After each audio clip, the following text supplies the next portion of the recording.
Hello everyone, how are you all? I hope you are all good. So students, in this video we will be discussing important current affairs for 10th of September. The session will be quite important and beneficial for all the students watching this video.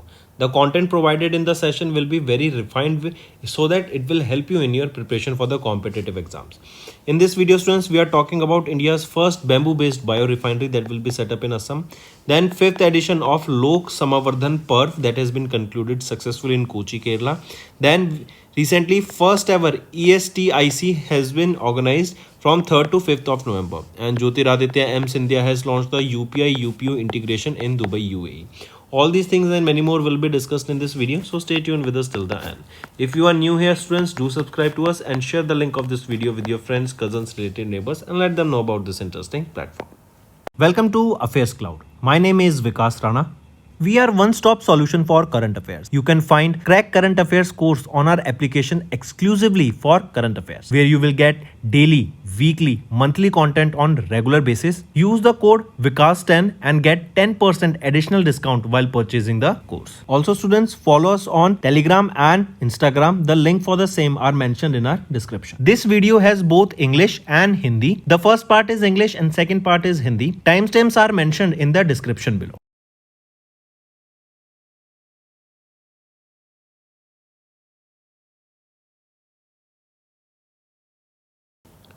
Let's start with national affairs students. Our country, India and Israel, they have signed a bilateral investment treaty to boost the investments, right? So what was signed? A BIT, that is bilateral investment treaty was signed. It was signed between India and Israel, that is the government of India and the government of Israel. It will enhance the relation between the two countries. With this, Israel, they became the first OECD.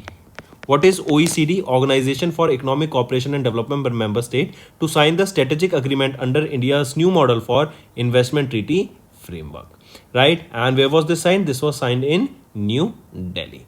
The key areas of the collaboration here was to promote cross-border investment for innovation, infrastructure, then research and development, financial regulations and digital services, right? And also this new bilateral investment treaty, that is BIT, it will replace the previous investment treaty that was signed in 1996. And India's investment in Israel, it stands at $443 million, and the bilateral trade here stood at $3.9 billion in 2024, right? Apart from this, Israel, they have launched a geostationary communication satellite by the name DROR-1. I repeat, DROR-1. This is the name of the communication satellite launched by Israel, right?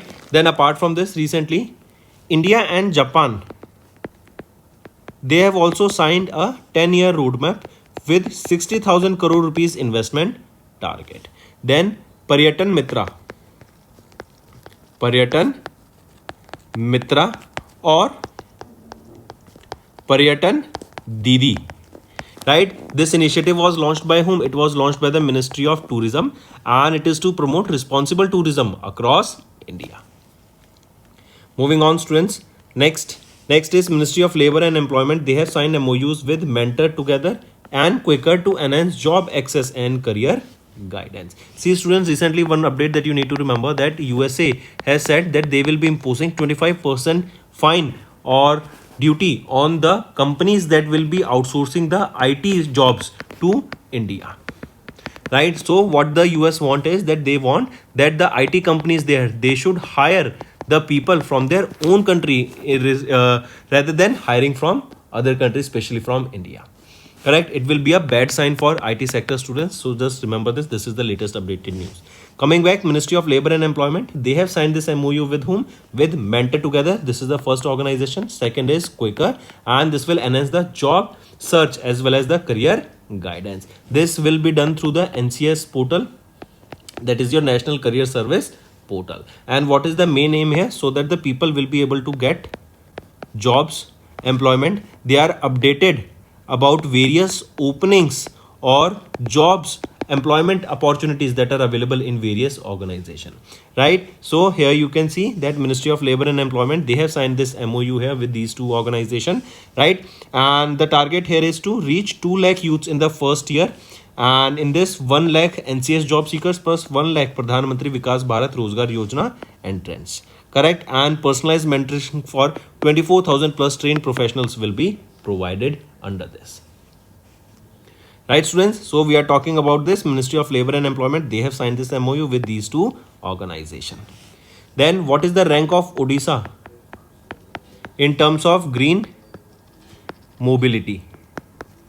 So Odisha state stands at the 5th position in terms of green mobility, and their target is to launch 1,000 plus electric buses in the coming years. Then apart from this, students, recently Semicon India, which edition was held recently in 2025? It was the 4th edition. And where was it held? It was held at Yashobhumi in New Delhi. Then Kapas Kisan application. Kapas Kisan application. This Kisan Kapas application was basically launched by to aid the cotton farmers.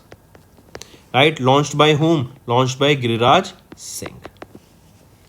Next, here you can see, if we talk about India's unemployment rate also, and according to the World Economic Forum, the India's unemployment rate is at 2%. That is the lowest among the G20 nations, driven by rapid economic growth, employment focused government schemes such as Pradhan Mantri, VBRY and various other schemes. Moving on, next is Engineers India Limited, that is a Navratna CPSE under the Ministry of Petroleum and Natural Gas. They have successfully completed the mechanical work for India's first bamboo-based biorefinery at the Numaligarh, Assam. This new biorefinery is being executed for Assam Bioethanol Private Limited, and the plant will be inaugurated by Prime Minister Narendra Modi on 14th of September 2025. Correct. So we are talking about the completion of India's first bamboo-based biorefinery. What is the location where this will be located? It will be located at Numaligarh in Assam. Executed by Engineers India Limited. Executed for Assam Bioethanol Private Limited. Technology provider here is Finland's Chemopolis OY. Correct. And this is important. Then apart from this, if I ask you recently, SMBC, right? And yes, recently SMBC's bought $1.6 billion stake in Yes Bank. For that, they have got the approval. Then apart from this, Bihar Rajya Jivika Nidhi. This was launched by Prime Minister Narendra Modi to empower the rural women there. Correct? With affordable financial support.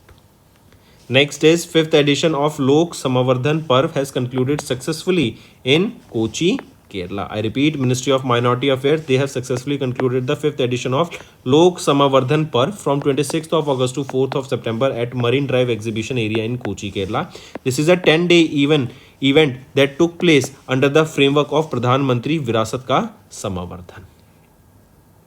Right, students? Then it is IIT Madras that has secured the first position in the overall ranking, right? And this is for the 7th time they have secured the top position here.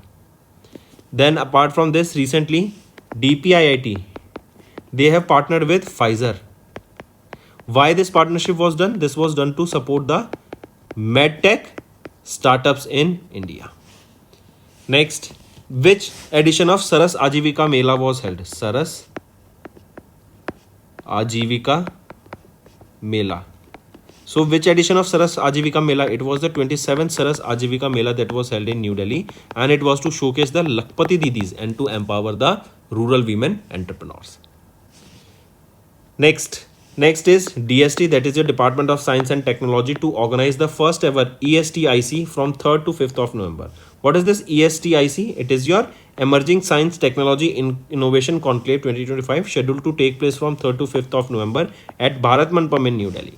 The event is designed as a more policy and innovation driven successor to the historic Indian Science Congress, which has recently lost the relevance. The conclave is expected to be inaugurated by Prime Minister Narendra Modi. So this is the 5th edition of the, this is the first ever edition or the first edition of the ESTIC, correct? That will be organized by the Department of Science and Technology. Take a note of this, students. So ESTIC when from 3rd to 5th of November at Bharat Mandapam, organized by DST, and theme is Viksit Bharat 2047, pioneering sustainable innovation, technological advancement and empowerment. Next, Next is banking and finance. Jyotiraditya M. Scindia has launched the UPI UPU integration in Dubai, UAE. What is this UPI? UPI is for India, Unified Payment Interface, right?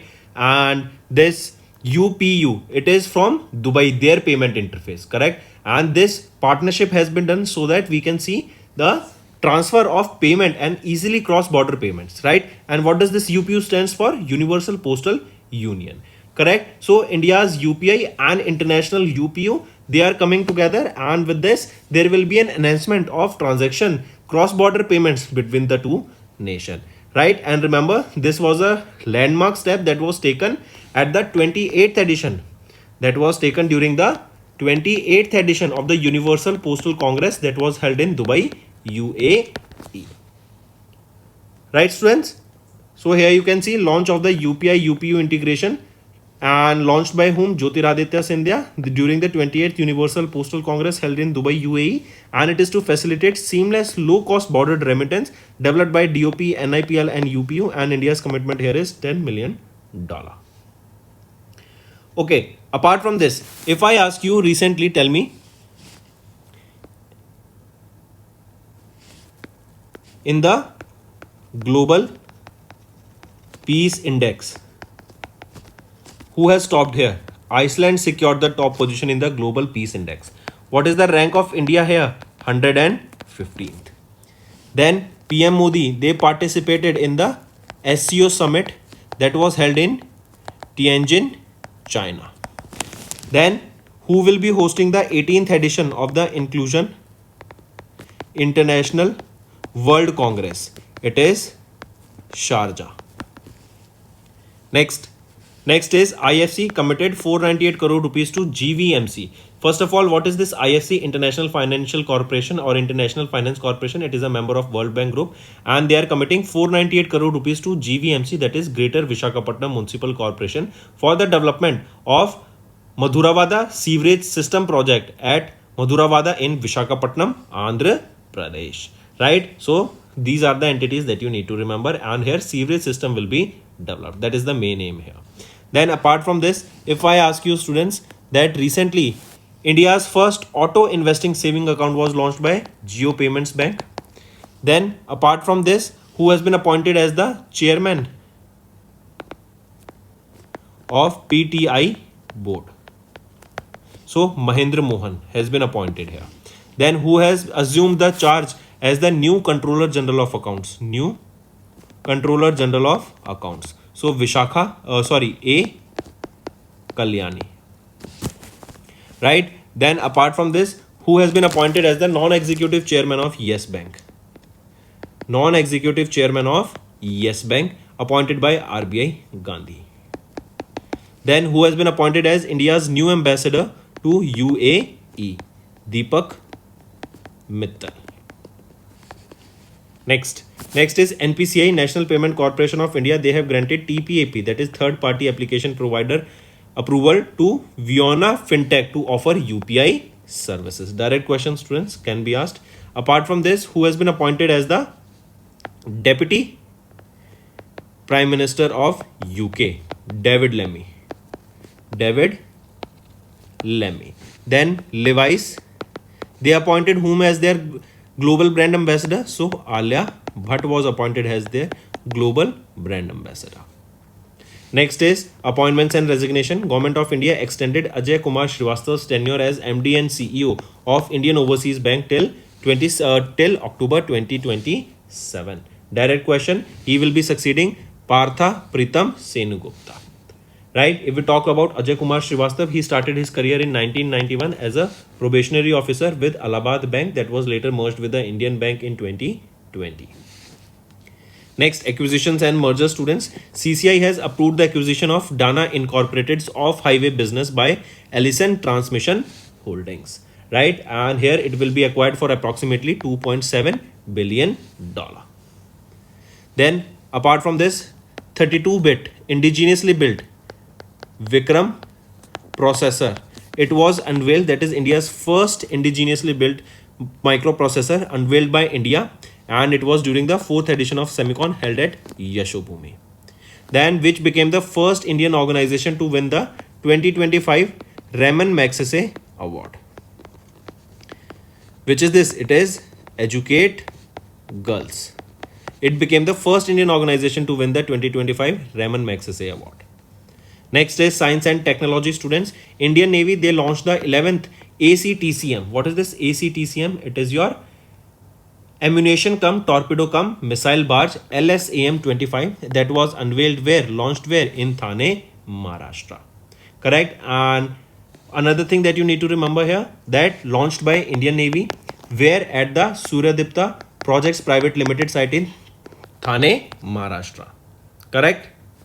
Next is China. They have launched Group 05 satellites for Geli constellation. I repeat, China, right? They have launched Group 05 satellites for the Gili constellation. This was done using the Smart Dragon 3 rocket from Tianyan Satellite Launch Center. This Geli constellation, it is expected to have a total number of 75 satellites by 2025 in the first phase that will be providing global users with commercial satellite Internet of Things communication services.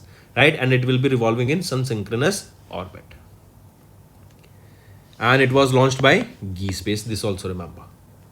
Next is related to sports. CAFA, that is your second edition of CAFA Nations Cup 2025 was held, and Uzbekistan crowned the champion here, and India secured the bronze medal. I repeat, Uzbekistan was the host here, right? And this was the second edition of the CAFA or CAFA Nations Cup.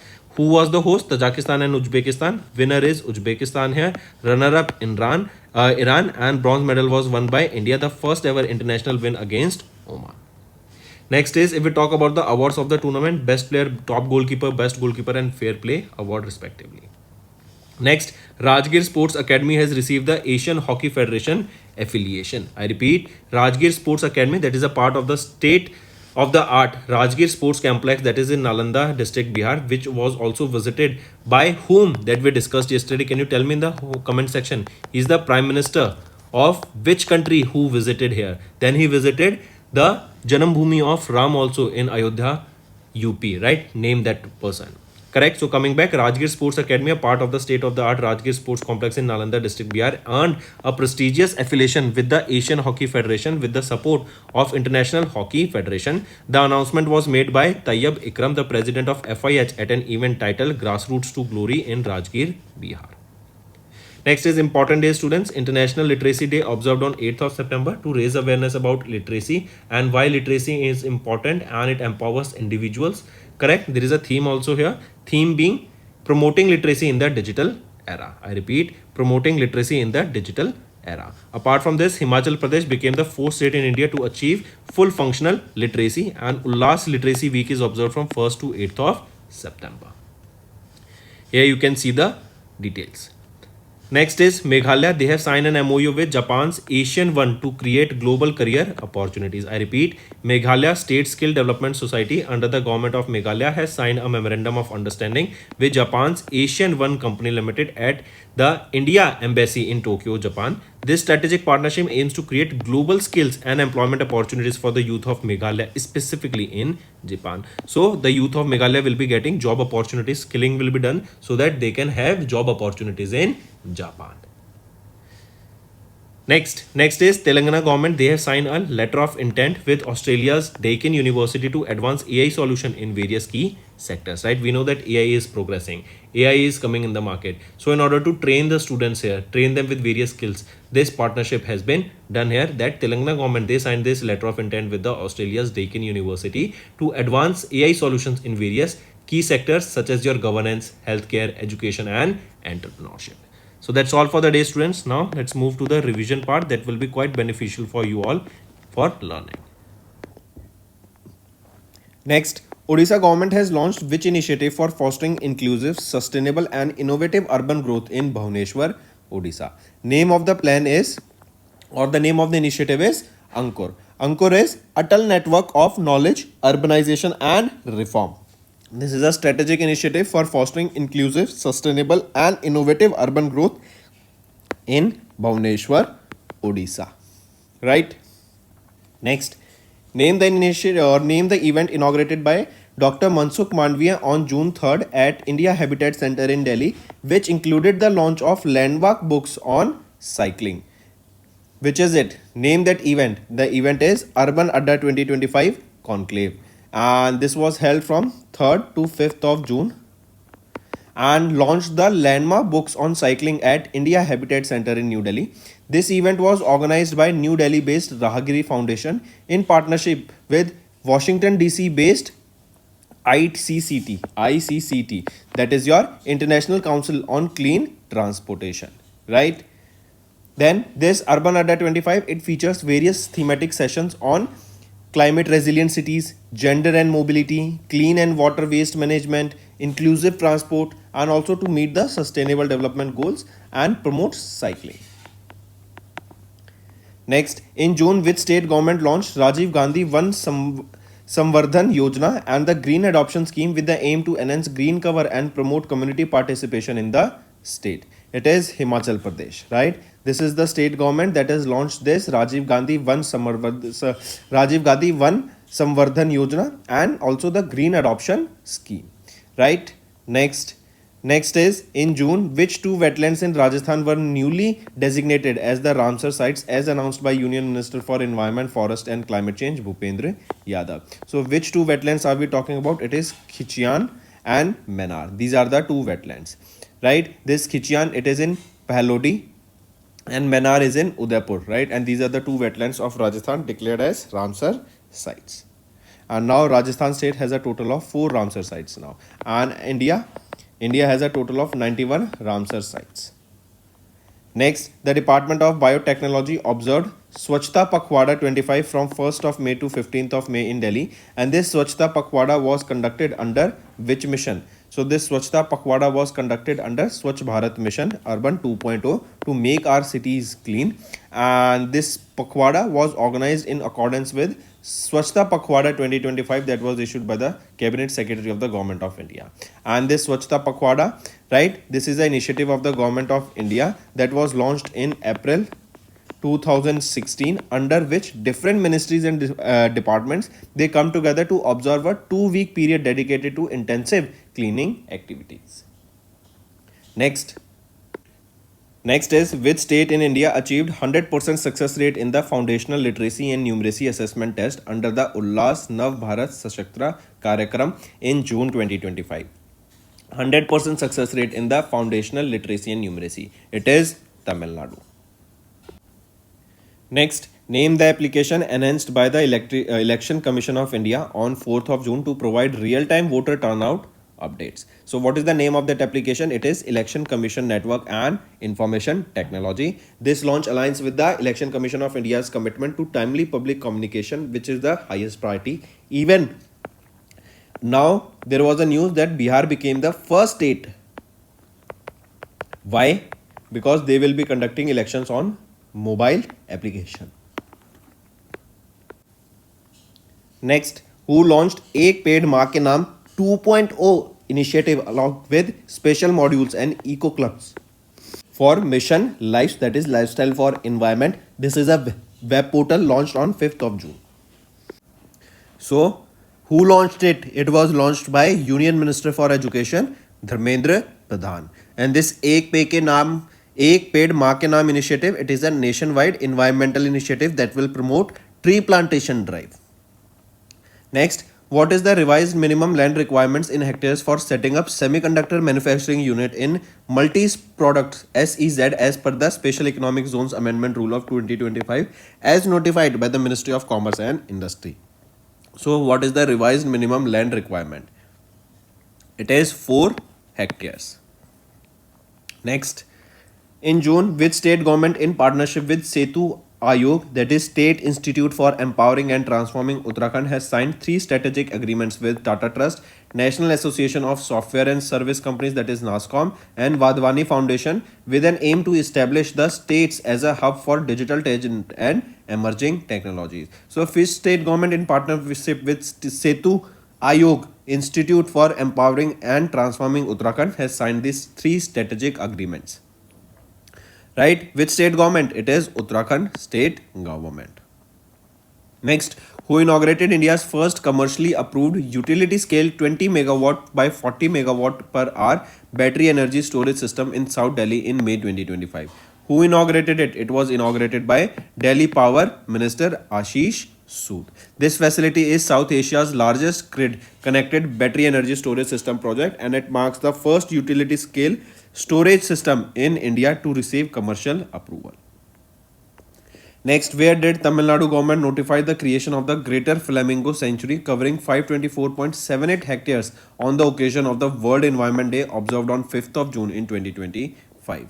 So, where did Tamil Nadu government notify the creation of this? It was in Dhanuskodi, right? This sanctuary was inaugurated by M.K. Stalin, the Chief Minister of Tamil Nadu. Next, in June, the government of Assam and Meghalaya announced a joint initiative to establish a 55 megawatt hydropower and irrigation project on which river that will help in meeting water and energy needs and mitigation urban flooding in Guwahati, Assam. It is Kulsi River. Correct? And the project will generate electricity for both the states, with Assam receiving additional irrigation benefit also. Next, Tamil Nadu's Chief Minister M.K. Stalin virtually inaugurated two industrial facilities that are established by Dash and SOL India Private Limited at a combined investment of 475 crore rupees that will strengthen the Tamil Nadu's manufacturing and industrial ecosystem. So, M.K. Stalin, he virtually inaugurated two industrial facilities that are established by Agile Robots SE and SOL India Private Limited at a combined investment of 475 crore rupees. Next, during the first International Agri Hackathon held in June, Union Minister Shivraj Singh Chauhan announced the launch of Clean Plant program to establish 9 horticultural facilities across India. Right? And this Clean Plant initiative, it will get expert technical assistance from countries such as Israel and Netherlands. Right? And while addressing the event, the Chief Minister of Maharashtra, Devendra Fadnavis, has also announced the plan to use the state government's 120 crore startup dedicated fund of funds along with the government of India's fund to provide incubation and financial support for translating participant ideas into a scalable startup. So basically to help the startups here. Let's start with homework section, students. First is name that sport in which India sent their first ever team for the World Cup of that particular sport. Second question, which country and which state or union territory will be hosting the Badminton World Championship for 2026 that will be held after 17 years. Third question, name that Australian fast bowler that has recently announced retirement from T20 International. Then fourth question, who won the US Open? Tell me in both men's category and women's category. Fifth question, tell me when do we observe Teachers' Day? The reason why do we observe the Teachers' Day, right? And give me some detail about the individual also. So these are your 5 homework questions, students, and I need to see maximum participation from all the students watching this video. Hello everyone, कैसे हैं आप सब? I hope आप सब अच्छे हैं। तो दोस्तों, आज की वीडियो में हम 10 सितंबर के इंपॉर्टेंट करंट अफेयर्स डिस्कस करेंगे। ये सेशन काफ़ी बेनिफिशियल रहेगा आप सभी के लिए, तो एंड तक बने रहिएगा। आज की वीडियो में हम बात करेंगे इंडिया ने कंप्लीट करा पहला बैम्बू बेस्ड बायो रिफाइनरी को असम में। देन 5वें एडिशन ऑफ लोक संवर्धन पर्व के बारे में बात करेंगे। देन फर्स्ट एवर EST-IC के बारे में बात करेंगे जो कि 3 से 5 नवंबर तक हुआ। देन हम UPI UPU इंटीग्रेशन की बात करेंगे जो कि दुबई UAE में हमें देखने को मिला। ये सारी चीज़ें डिटेल में डिस्कस करेंगे स्टूडेंट्स, तो एंड तक बने रहिएगा। नए जुड़े हैं तो सब्सक्राइब करना मत भूलना एंड शेयर कर दो इस वीडियो को अपने फ्रेंड्स, कजन्स, रिलेटिव, नेबर सभी के साथ। Welcome to affairs cloud. My name is Vikas Rana. We are one-stop solution for current affairs. You can find Crack Current Affairs course on our application exclusively for current affairs, where you will get daily, weekly, monthly content on regular basis. Use the code VIKAS10 and get 10% additional discount while purchasing the course. Also, students, follow us on Telegram and Instagram. The link for the same are mentioned in our description. This video has both English and Hindi. The first part is English and second part is Hindi. Timestamps are mentioned in the description below.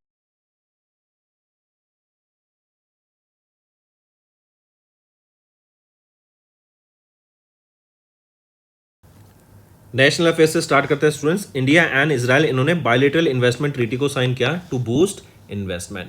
And ये याद रखेंगे, Israel पहला OECD जो कि है organisation for economic cooperation and development nation बना जिन्होंने ये स्ट्रेटेजिक पार्टनरशिप साइन किया, जो कि है BIT, बायलेटरल इन्वेस्टमेंट ट्रीटी। इससे पहले भी बायलेटरल इन्वेस्टमेंट ट्रीटी साइन की गई थी 1996 में। ये नई वाली ट्रीटी उसको रिप्लेस करेगी। अगर हम यहाँ पे देखें इंडिया और इजराइल के बीच में जो इन्वेस्टमेंट है इंडिया की इजराइल में, वो है $443 मिलियन की। वहीं पे बायलेटरल ट्रेड की बात करें तो $3.9 बिलियन का बायलेटरल ट्रेड हमें देखने को मिला था इनके बीच में 2024 में। यहीं पे एक और चीज याद रखेंगे, इजराइल से अगर हम बात करें, इनके द्वारा अभी एक जियो स्टेशनरी कम्युनिकेशन सैटेलाइट लॉन्च की गई थी फैल्कन 9 की मदद से, DROR-1। ठीक है, तो ये कुछ करंट अफेयर्स आपको यहाँ पे पता होने चाहिए। नेक्स्ट आ जाते हैं स्टूडेंट्स। फिर ministry of labour and employment, इन्होंने एक MOU साइन किया है मेंटर टुगेदर एंड क्विकर, इन दो ऑर्गेनाइजेशंस के साथ, ताकि job access and career guidance को बढ़ावा दिया जा सके।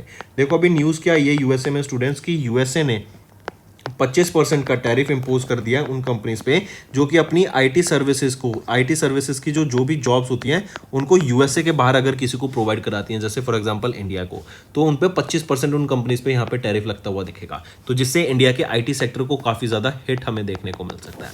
Coming back, ministry of labour and employment, इन्होंने MOU साइन किया मेंटर टुगेदर के साथ एंड क्विकर के साथ, ताकि job access and career guidance को यहाँ पे बढ़ावा दिया जा सके।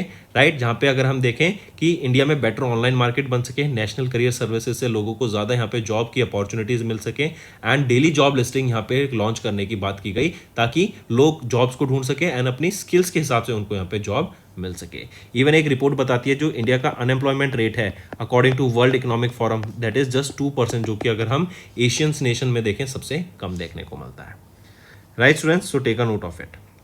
फिर इसी के अलावा 2-3 चीज़ें और देखेंगे, जैसे अगर आपसे पूछा जाए कि अभी इंडिया एंड जापान, इनके बीच में भी एक डील साइन हुई, 10 ईयर का ये रोड मैप रहेगा, जहाँ पे 60,000 करोड़ रुपए की इन्वेस्टमेंट की बात की जा रही है। इसी के अलावा उड़ीसा, इन्होंने कौन सी पोजीशन सिक्योर करी ग्रीन मोबिलिटी में, तो ये 5th पोजीशन पे रहे इन ग्रीन मोबिलिटी, जहाँ पे 1000+ इलेक्ट्रिक बसेस को डिप्लॉय करने की बात की गई कुछ सालों में। इसी के अलावा अभी रिसेंटली कौन सा एडिशन सेमिकॉन का हमें देखने को मिला था, तो सेमिकॉन इंडिया का हमें ये 4th एडिशन देखने को मिला था यशोभूमि में। इसी के अलावा कपास किसान एप्लीकेशन, ये कहाँ पे लॉन्च हुई थी, ये लॉन्च हुई ताकि जो कॉटन फार्मर्स हैं उनको मदद मिल सके, बायर्स को सेलर से मिलाया जा सके, एंड गिरिराज सिंह के द्वारा इसको लॉन्च किया गया। नेक्स्ट आ जाते हैं, नेक्स्ट है EIL, जो कि है इंजीनियर्स इंडिया लिमिटेड।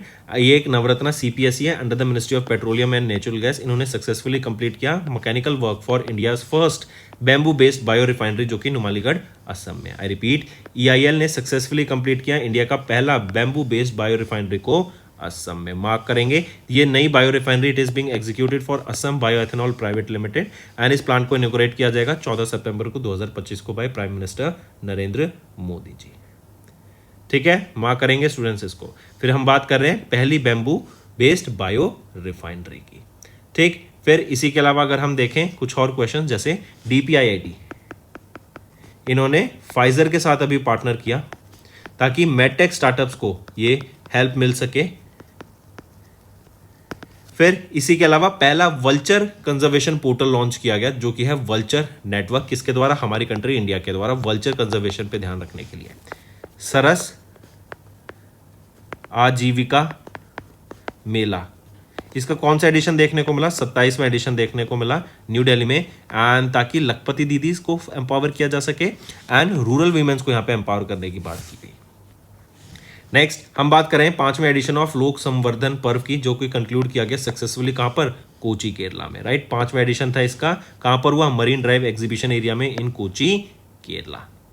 फिर इसी के अलावा अगर बात की जाए तो अभी रिसेंटली ग्लोबल पीस इंडेक्स हमें देखने को मिला। ग्लोबल पीस इंडेक्स, क्या रैंक रहेगी ग्लोबल पीस इंडेक्स में इंडिया की, तो इंडिया की अगर हम बात करें 115वें पोजीशन पे आ जाता है ग्लोबल पीस इंडेक्स में हमारा देश। आइसलैंड, इन्होंने यहाँ पे टॉप किया, 1st पोजीशन रही। राइट, फिर अभी SCO समिट हुई थी, कहाँ पे हुई थी, टिएंजिन में, टिएंजिन चाइना में। ठीक, नेक्स्ट कमिंग बैक, तो 5वां एडिशन था लोक संवर्धन पर्व का, ऑर्गेनाइज कराया गया मिनिस्ट्री ऑफ माइनॉरिटी अफेयर्स के द्वारा। नेक्स्ट नेक्स्ट आ जाते हैं DST, department of science and technology. इन्होंने अनवेल की theme for the emerging science technology innovation conclave 2025 के लिए, that is schedule to take place from 3rd to 5th of November, Bharat Mandapam में, न्यू दिल्ली में। करेक्ट, मार्क करेंगे। इस conclave it is expected to be inaugurated by prime minister Narendra Modi, right. And यहाँ पे अगर इस कॉन्क्लेव की बात करें या फिर हम इस कॉन्क्लेव की बात करें, इसका थीम क्या रहेगा? इसका थीम है विकसित Bharat 2047, pioneering sustainable innovation, technological advancement and empowerment. ठीक, फिर इसी के अलावा पहला ऑटो इन्वेस्टिंग सेविंग अकाउंट जियो पेमेंट्स बैंक के द्वारा लॉन्च किया गया। फिर इसी के अलावा अगर पूछा जाए तो अभी रिसेंटली किन को इलेक्ट किया गया है पीटीआई बोर्ड के चेयरमैन के तौर पे? महेंद्र मोहन। देन नए कंट्रोलर जनरल ऑफ अकाउंट्स कौन अपॉइंट किए गए हैं? ए कल्याणी। ठीक है, फिर इसी के अलावा अगर पूछा जाए तो किन को अपॉइंट किया गया फसाई के सीईओ के तौर पे? FSSAI। इनके नए सीईओ चीफ एग्जीक्यूटिव ऑफिसर कौन बने हैं? वो हैं रजीत पुनहानी। ठीक, नेक्स्ट आ जाते हैं बैंकिंग एंड फाइनेंस पे। Union minister Jyotiraditya M Scindia इन्होंने लॉन्च किया यूपीआई यूपीयू इंटीग्रेशन को दुबई यूएई में। यूनिवर्सल पोस्टल यूनियन, यूपीआई हो गया यूनिफाइड पेमेंट इंटरफेस, इन दोनों के बीच में जो पार्टनरशिप हुई है, इससे दुबई में क्रॉस बॉर्डर पेमेंट यहाँ पर बढ़ती हुई दिखेंगी, राइट। एंड काफी ज्यादा बेनिफिट यहाँ पर हमें देखने को मिलेगा ग्लोबली, जो क्रॉस बॉर्डर पेमेंट का बेनिफिट देखने को मिलेगा इससे, right. Take note of this. And ये 28वां कांग्रेस था, 28वां यूनिवर्सल पोस्टल कांग्रेस थी, जो कि दुबई यूएई में देखने को मिली, जहां पर हमें ये यूपीआई यूपीयू का इंटीग्रेशन देखने को मिला। एंड इससे seamless low cost cross border remittance को बूस्ट मिलेगा। फिर इसी के अलावा यूएई के नए India's new ambassador to UAE कौन बने हैं? वो हैं दीपक मित्तल। ठीक, नेक्स्ट आ जाते हैं स्टूडेंट्स आईएफसी। ये वर्ल्ड बैंक ग्रुप का आर्म है, जो कि है इंटरनेशनल फाइनेंस कॉर्पोरेशन। इन्होंने 498 करोड़ रुपीस कमिट किए to GVMC. What is GVMC? GVMC आपका ग्रेटर विशाखापट्टनम म्युनिसिपल कॉर्पोरेशन, ताकि मधुरावादा सीवरेज सिस्टम प्रोजेक्ट को बनाया जा सके in Andhra Pradesh. Direct question, directly याद रखना है। ठीक, फिर इसी के अलावा अगर पूछा जाए आपसे कि किनको यूके के डेप्यूटी प्राइम मिनिस्टर के तौर पे अपॉइंट किया गया है, वो है David Lammy. Then Levi's brand, काफी फेमस ब्रांड है, इनकी ग्लोबल ब्रांड एम्बेसडर कौन अपॉइंट की गई? वो है इंडिया की एक्ट्रेस आलिया भट्ट। ठीक, देन मोहम्मद सिराज को भी यहां पे ब्रांड एम्बेसडर अपॉइंट किया गया स्केचर्स ब्रांड का। नेक्स्ट आ जाते हैं NPCI, national payment corporation of India. इन्होंने third party application provider approval grant किया to Viyona Fintech to offer UPI services in collaboration with the partner banks. तो mark करके चलेंगे इसको, डायरेक्ट क्वेश्चन है ये भी। इसके बाद आ जाते हैं एनएचपीसी के चेयरमैन एंड मैनेजिंग डायरेक्टर के तौर पे कौन अपॉइंट किए गए? भूपेंद्र गुप्ता। नेक्स्ट आ जाते हैं अपॉइंटमेंट्स एंड रेजिग्नेशन के तौर पे। गवर्नमेंट ऑफ इंडिया ने एक्सटेंड किया अजय कुमार श्रीवास्तव का tenure as MD and CEO of Indian Overseas Bank till 27 October 2027 तक। ये किनको सक्सीड करेंगे? पार्था प्रतिम सेन गुप्ता को ये सक्सीड करेंगे इस नई पोजीशन के लिए। ठीक, फिर उस पहले इंडियन ऑर्गेनाइजेशन का नाम बताओ जिन्होंने 2025 का रेमन मैग्सेसे अवार्ड को जीता। रेमन मैग्सेसे अवार्ड को जीता, तो वो है एजुकेट गर्ल्स, राइट। ये पहली ऑर्गेनाइजेशन बनी। फिर आ जाते हैं एक्विजिशंस एंड मर्जर्स पे। सीसीए ने अप्रूव किया acquisition of Dana Incorporated of highway business by Allison Transmission Holding, $2.7 billion से इनको एक्वायर किया जाएगा। देन इंडिया का पहला इंडिजीनियसली बिल्ट 32-बिट माइक्रो प्रोसेसर जिसका नाम है विक्रम, इसको अभी अनवेल किया गया। कहां पर? सेमिकॉन इंडिया, जो कि 4th एडिशन था, जो कि यशुभूमि में हुई वहां पर। इसके बाद आते हैं साइंस एंड टेक पर। इंडियन नेवी ने लॉन्च किया 11th ACTM। ACTM क्या है आपका? एम्यूनेशन कम टॉर्पिडो कम मिसाइल बार्ज LSAM 25, थाने महाराष्ट्र में इसको लॉन्च किया गया। कहां पर? एट सूर्यदीप्ता प्रोजेक्ट्स प्राइवेट लिमिटेड की साइट पर। इसी के अलावा बात करें तो पेपुआ न्यू गिनिया की 50th इंडिपेंडेंस डे पे किसने ज्वाइन किया? किस इंडियन नेवल शिप ने ज्वाइन किया? INS कदमत का पार्टिसिपेशन देखने को मिला। देन अभी युद्ध अभ्यास एक्सरसाइज हुई अलास्का में, अभी चल रही है ये एक्सरसाइज। ये 21वां एडिशन है एंड इंडिया एंड यूएसए के बीच में एक्सरसाइज होती है। इसी के अलावा याद रखेंगे मैत्री 14 ये एक्सरसाइज हुई इंडिया और थाईलैंड के बीच में होती है मैत्री एक्सरसाइज, ठीक है, मेघालय में ये एक्सरसाइज हो रही है। मूविंग ऑन, चाइना ने लॉन्च किया ग्रुप 05 सैटेलाइट्स को फॉर गैली कॉन्स्टलेशन। ये जो गैली कॉन्स्टलेशन बना रहा है चाइना है, ये इसका फर्स्ट फेज है जहां पे 75 सैटेलाइट्स रहेंगी। गी स्पेस के द्वारा इनको बनाया जा रहा है ताकि रिमोट एरियाज में यहाँ पे इंटरनेट ऑफ थिंग्स के लिए प्रॉपर इंटरनेट प्रोवाइड कराया जा सके, commercial satellite internet of thing communications के लिए सर्विसेज प्रोवाइड कराई जा सके ग्लोबल यूजर्स को, राइट। तो जी स्पेस इनको बना रहा है। फिर आ जाते हैं इसके बाद स्पोर्ट्स पर। CAFA नेशंस कप हुआ जहां पे उज्बेकिस्तान ने बाजी मार लिया है एंड इन्होंने फर्स्ट पोजीशन सिक्योर करी, इंडिया ने ब्रॉन्ज मेडल सिक्योर किया, इंडिया थर्ड पोजीशन पे रहा, राइट। ये सेकंड एडिशन था इन CAFA नेशंस कप का, करेक्ट। एंड इसको सेंट्रल एशियन फुटबॉल एसोसिएशन कहते हैं, CAFA। तजाकिस्तान एंड उज्बेकिस्तान में ये इवेंट हुआ था। फर्स्ट पोजीशन पे तो आ गया उज्बेकिस्तान, सेकंड पोजीशन पे आ गया Iran, right. Uzbekistan first, Iran second and third पे आ जाता है हमारा इंडिया। ये से मार्क करके चलेंगे। फिर आते हैं स्टूडेंट्स नेक्स्ट पर, यहाँ पर आप देख सकते हैं best player, top goal scorer, best goalkeeper, fair play award. इसके बाद आ जाते हैं राजगीर स्पोर्ट्स एकेडमी, इन्होंने रिसीव किया एशियन हॉकी फेडरेशन एफिलिएशन को, राइट। एंड यहाँ पे जो अनाउंसमेंट था इसको मेक किया गया, made by Tayyab Ikram, the president of FIH, during an event titled grass roots to glory in Rajgir, Bihar. फिर आते हैं इंपॉर्टेंट डेज पर। इंटरनेशनल लिटरेसी डे 8 सितंबर को ऑब्जर्व किया जाता है, लिटरेसी के बारे में अवेयरनेस क्रिएट कराने के लिए कि क्यों ये इंपॉर्टेंट है, एंड ये एक बहुत इंपॉर्टेंट रह जाती है अगर हमें पॉवर्टी से अपलिफ्टमेंट करना है किसी भी इंडिविजुअल को। देन यहीं पे एक थीम याद रखेंगे, promoting literacy in the digital era, यहाँ पे थीम रहेगी। एंड हिमाचल प्रदेश चौथी स्टेट बना इंडिया में जिन्होंने फुल्ली फंक्शनल लिटरेसी अचीव की under Ullas initiative. And Ullas literacy भी कब से कब तक ऑब्जर्व करते हैं, 1 सितंबर से 8 सितंबर तक इसको ऑब्जर्व किया जाता है। फिर आ जाते हैं स्टूडेंट्स नेक्स्ट पे, मेघालय ने इन्होंने एक MOU साइन किया जापान के एशियन 1 के साथ ताकि क्रिएट किया जा सके ग्लोबल करियर अपॉर्चुनिटीज। यहाँ से हम देखेंगे कि 5000 इंडियंस को, राइट, ट्रेन किया जाएगा एंड जापान में उनको जॉब अपॉर्चुनिटीज प्रोवाइड कराई जाएंगी ताकि वो वहाँ पे जा सकें। देखो जापान में एक और चीज़ प्ले आउट हो रही है स्टूडेंट्स, वहाँ पे जो ओल्ड एज है ना वो ज़्यादा है लोग एज कम्पेयर टू यंग, तो यंग वर्किंग पॉपुलेशन कम है, ओल्ड लोग ज़्यादा हैं, बड़े लोग ज़्यादा है, बूढ़े लोग ज़्यादा हैं, तो they need India young workers. तो इसीलिए यहाँ पे एक अपॉर्चुनिटी क्रिएट हो रही है इंडियंस के लिए, जो कि वहाँ जाके यहाँ पे वो अपना काम कर सकते हैं एंड अपनी एक लाइफ बना सकते हैं। नेक्स्ट, तेलंगाना गवर्नमेंट, इन्होंने लेटर ऑफ इंटेंट साइन किया ऑस्ट्रेलिया के डेकिन यूनिवर्सिटी के साथ ताकि AI सॉल्यूशन को एडवांस किया जा सके इन की सेक्टर्स, राइट। मतलब AI का यूज किया जा सके इन वेरियस सेक्टर्स, जैसे अगर हम बात करें governance, health care, education and entrepreneurship के लिए, ताकि इन सेक्टर्स को ग्रो किया जा सके, इनमें नई टेक्नोलॉजी का यूज करके इनको कैसे हम ग्रो कर सकते हैं, कैसे एक बेटर इनिशिएटिव यहाँ पे ला सकते हैं। तो दोस्तों ये थे हमारे आज के इंपॉर्टेंट करंट अफेयर्स। अब आ जाते हैं रिविजन पार्ट पर and then will proceed to homework section.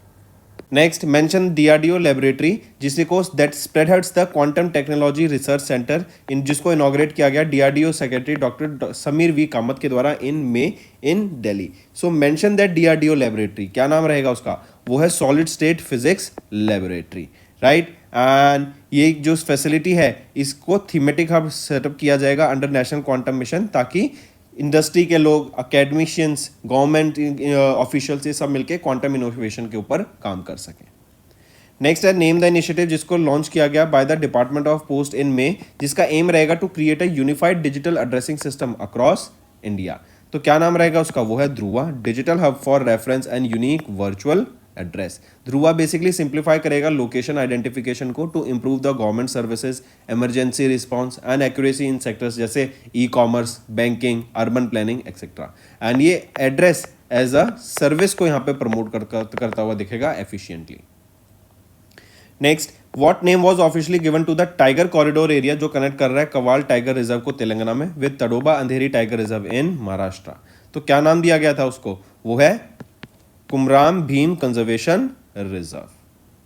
And currently अगर हम देखें 58 टाइगर रिजर्व्स हमें देखने को मिलते हैं इंडिया में। एंड माधव नेशनल पार्क जो कि मध्य प्रदेश में है, यही आपका 58 टाइगर रिजर्व है जो कि रिसेंटली डिक्लेयर किया गया था मार्च 2025 में। नेक्स्ट आ जाते हैं, which of the following organisation इन्होंने लॉन्च किया battery Aadhaar initiative during the battery summit 2025 जो कि दिल्ली में हुई, जिसका एम रहेगा to enhance traceability and sustainability in India's battery ecosystem. तो which of the following organisation इन्होंने बैटरी आधार इनिशिएटिव को लॉन्च किया, तो ये है ministry of science and technology.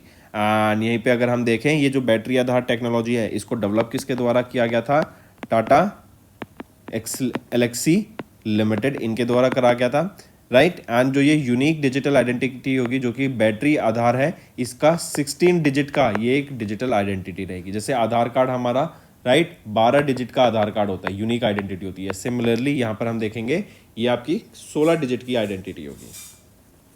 Next, identify the state or union territory in India that became the 24th to achieve 100% railway electrification of their rail tracks as announced by Prime Minister Narendra Modi in May 2025. तो ये है Gujarat state, right. Take a note of this, 100% electrification achieve की गई है इनके द्वारा।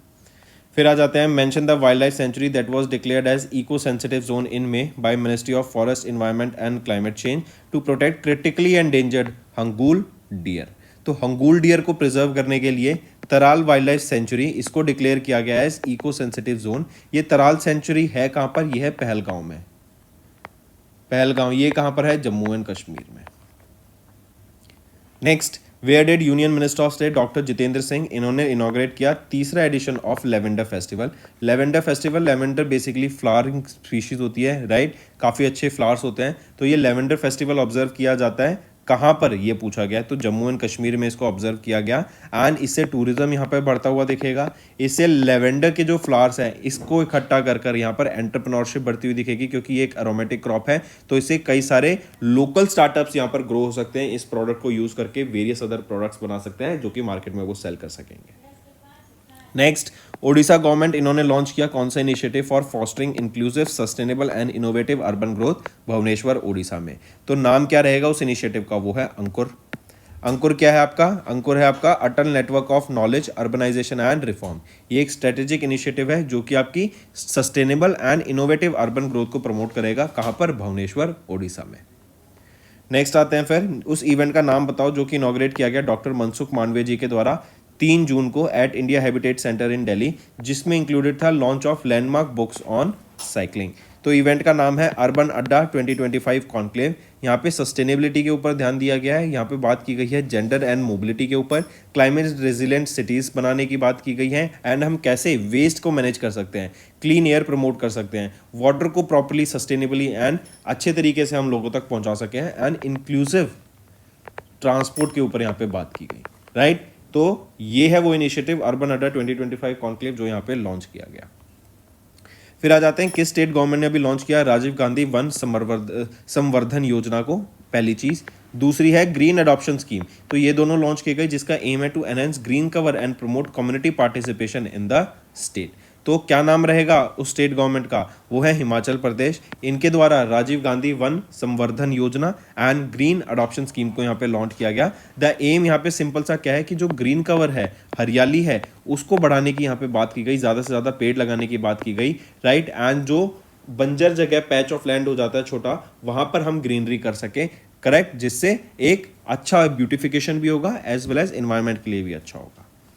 Next आ जाते हैं, which two wetlands in Rajasthan were newly designated as Ramsar sites as announced by union minister for environment forest and climate change Bhupender Yadav. तो वो दो कौन से वेटलैंड हैं, वो हैं खिचियान एंड मैनार। एक चीज याद रखेंगे, मैनार वेटलैंड कॉम्प्लेक्स, इसको बर्ड विलेज के नाम से भी जाना जाता है, राइट। ये बर्ड में यहाँ पे काफी ज्यादा स्पीशीज हमें देखने को मिलती है। एंड जो खिचियान वेटलैंड है ये लोकेटेड है नॉर्दर्न थार डेजर्ट में, करेक्ट। इन दोनों राजस्थान में, राजस्थान में 4 रामसर साइट्स हैं अब। Next, department of biotechnology observe स्वच्छता पखवाड़ा from 1st of May to 15th of May in Delhi. And स्वच्छता पखवाड़ा इसको कंडक्ट किया गया अंडर विच मिशन, तो ये आपका स्वच्छ भारत मिशन के अंडर कंडक्ट कराया गया था स्वच्छता पखवाड़ा। एंड स्वच्छता पखवाड़ा को इनिशियली अप्रैल 2016 में लॉन्च किया गया था, राइट, जहाँ पे डिफरेंट मिनिस्ट्रीज एंड डिपार्टमेंट ये साथ आती हैं एंड 2 वीक डेडिकेट करती हैं ताकि इंटेंसिव मतलब जोरों शोरों से यहाँ पे क्लीनिनेस के ऊपर काम किया जा सके, सफाई के ऊपर काम किया जा सके।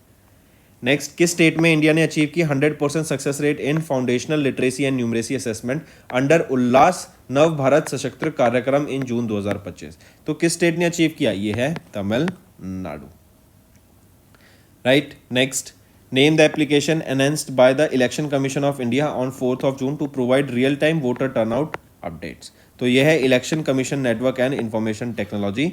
ये लॉन्च अलाइन करते हैं इलेक्शन कमीशन ऑफ इंडिया का कमिटमेंट, ताकि टाइमली पब्लिक कम्युनिकेशन हो सके, जो कि हाईएस्ट प्रायोरिटी है। एंड इवन अगर आपको याद हो तो पहली स्टेट बन गई है बिहार अभी, जो बात कर रहे हैं कि हम जो इलेक्शंस हैं वो मोबाइल फ़ोन के थ्रू कराएंगे, ऑनलाइन कराएंगे, राइट। आप घर बैठे यहाँ पे ईजिली मोबाइल फ़ोन से वोटिंग कर सकते हो। नेक्स्ट, एक हु लॉन्च द एक पेड माँ के नाम 2.0 initiative along with special modules and eco clubs for mission life, जो कि है लाइफस्टाइल फॉर एनवायरनमेंट। इसका वेब पोर्टल यहाँ पे लॉन्च किया गया। इनिशिएटिव क्या है? एक पेड़ माँ के नाम 2.0 इनिशिएटिव, मतलब एक पेड़ हमेशा अपनी मदर के लिए यहाँ पे हमें लगाना चाहिए, ताकि इन्वायरमेंट और बेटर हो सके, करेक्ट, ग्रीनरी बढ़ सके। तो पूछा जा रहा है कि ये web portal, right, who launch this initiative, एक पेड़ माँ के नाम 2.0 initiative along with this mission life web portal. तो ये किनके द्वारा लॉन्च किया गया? Union minister for education Dharmendra Pradhan ji के द्वारा।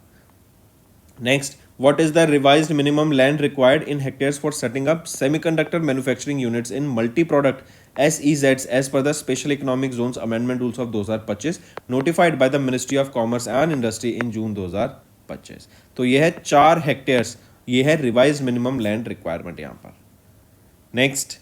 नेक्स्ट आ जाते हैं, इन जून किस स्टेट गवर्नमेंट ने अभी पार्टनर किया सेतु आयोग के साथ, जो कि है state institute for empowering and transforming Uttarakhand. यहाँ पे साइन किया गया 3 strategic agreements with Tata trust, Nasscom and Wadhwani foundation, जिसका एम रहेगा to establish the state as a hub for digital talent and emerging technologies. तो किस स्टेट गवर्नमेंट ने यहाँ पे पार्टनर किया सेतु आयोग के साथ? तो ये है उत्तराखंड। ठीक, take a note of it. फिर आ जाते हैं नेक्स्ट, किन्होंने इनॉग्रेट किया इंडिया का पहला commercially approved utility scale 20 megawatt by 40 megawatt per hour battery energy storage system, कहां पर? साउथ दिल्ली में, इन मई 2025।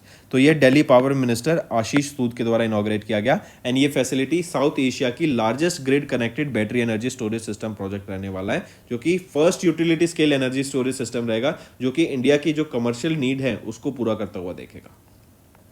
Next, where date Tamil Nadu government notified the creation of greater flamingo sanctuary, जो कवर करता है 524.78 hectares on the occasion of the world environment day, जो कि 5 जून को हम ऑब्जर्व करते हैं, right. I correct myself, world environment day observe कब करते हैं?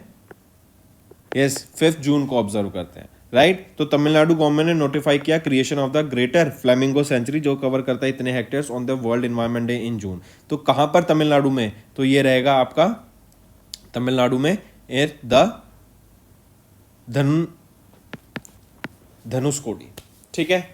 Next, in June government of Assam and Meghalaya ने अनाउंस किया एक जॉइंट इनिशिएटिव, जहां पे 55 मेगावाट का hydro power and irrigation project को स्टैब्लिश किया जाएगा। किस रिवर पे? कोलसी रिवर पे। एंड इससे दोनों स्टेट्स की जो नीड है, वाटर की नीड है एंड इलेक्ट्रिसिटी नीड है, वो पूरी होती हुई दिखेगी, करेक्ट। एंड इसमें यहीं पे अगर हम देखें तो असम को बेनिफिट भी देखने को मिलेगा कि ये जो एडिशनल इरिगेशन बेनिफिट है वो यहाँ पे असम को देखने को मिलेगा, बट दोनों को यहाँ पे इलेक्ट्रिसिटी एंड पानी भी मिलता हुआ हमें देखने को मिलेगा, जिससे दोनों स्टेट्स की नीड पूरी होती हुई दिखेंगी। नेक्स्ट है तमिलनाडु के चीफ मिनिस्टर M.K. स्टालिन, इन्होंने वर्चुअली इनॉग्रेट किया 2 इंडस्ट्रियल फैसिलिटीज को, जो कि इस्टेब्लिश की गई हैं, agile robots SE and SOL India private limited के द्वारा at a combined investment of 475 crore rupees, जिसका एम रहेगा to strengthen Tamil Nadu's manufacturing and industrial ecosystem. Next, during the first international agri hackathon, जो कि जून में हुई, यूनियन मिनिस्टर शिवराज सिंह चौहान इन्होंने announce किया launch of the clean plant programme to establish 9 horticultural facilities across India. Let's start with homework section, students. First is name that sport in which India sent their first ever team for the World Cup of that particular sport. Second question, which country and which state or union territory will be hosting the Badminton World Championship for 2026 that will be held after 17 years. Third question, name that Australian fast bowler that has recently announced retirement from T20 International. Then fourth question, who won the US Open? Tell me in both men's category and women's category. Fifth question, tell me when do we observe Teachers Day? The reason why do we observe the Teachers Day, right? And give me some detail about the individual also. So these are your 5 homework questions, students, and I need to see maximum participation from all the students watching this video.